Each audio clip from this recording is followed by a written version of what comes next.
So we all have heard the story about King Solomon, right? And how, God asked him about what he wanted. He wanted wisdom, right? But a lot of people don't talk about the fact that the kingdom was ripped away from King Solomon's son because of Solomon's disobedience. We still serve the same God, right? He is a generational God. And there are things on your bloodline that you need to free yourself up from, okay? So there are things, right, in our bloodlines that are keeping us bound. He is a God of the third and the fourth generation. Okay, so you got to go before the throne of grace and start repenting for things that your parents did, that your great-grandparents did, your great-great-grandparents. Listen, anytime that people came into agreement with anything that was not like Christ. Okay, so let's look at the word, right? Here's the word. Now we know that Solomon, he had, many wives, many concubines. He loved women. We all know somebody like that. Okay, a lot of our daddies, a lot of our brothers, they love women. Okay, and he had a lot of them. But his problem was that he allowed these women in his old age. We got to read the word. In his old age, he allowed these women to lead him down a path of destruction from God, because he began to worship their false idols. Okay, he began to go after Asherah and all of these things. Go read the word. Okay, so God said, okay, Solomon, you want to play with me? He said, you know what? For your father's sake, who was my servant, I'm going to spare you, but I'm ripping this kingdom from your son. And because he ripped the kingdom from his son was the one that had to go without. His son was the one who had an inheritance, but he was never able to fully enjoy his inheritance. Why? Because of his father's mistakes. So it was back then, so it is right now. Oh, it's some people about to get free.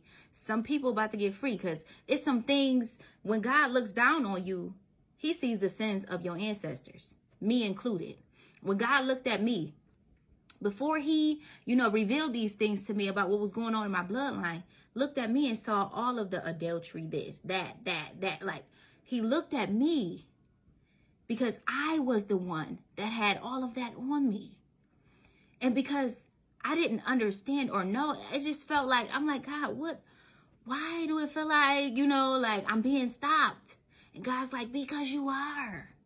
There are things on your bloodline. And because I'm a God, I'm a sovereign God. If I say it, I mean it. That meant that I have to visit, the iniquities of your parents, grandparents, all of that. I have to put it on you. I have to visit to the third and fourth generation. So now I'm fully understanding how this works, right?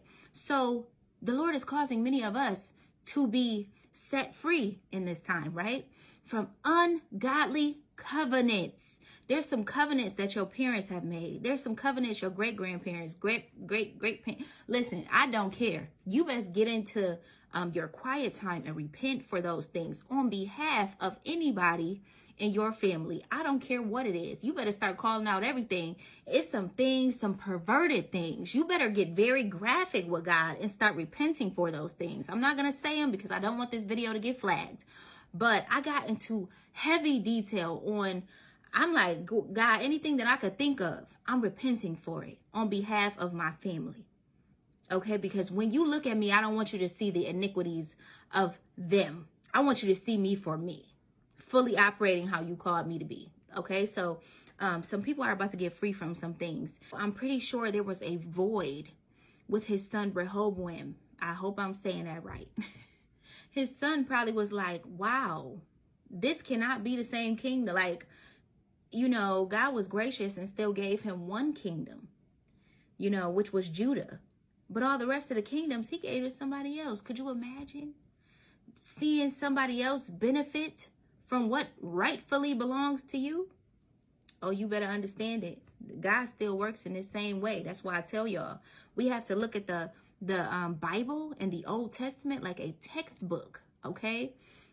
Things may not always be happening like they used to, but we are to learn from these things, okay? So I love y'all. God bless. Until next time. If you have any questions, you can message me, DM me, all of that stuff. I love y'all. God bless.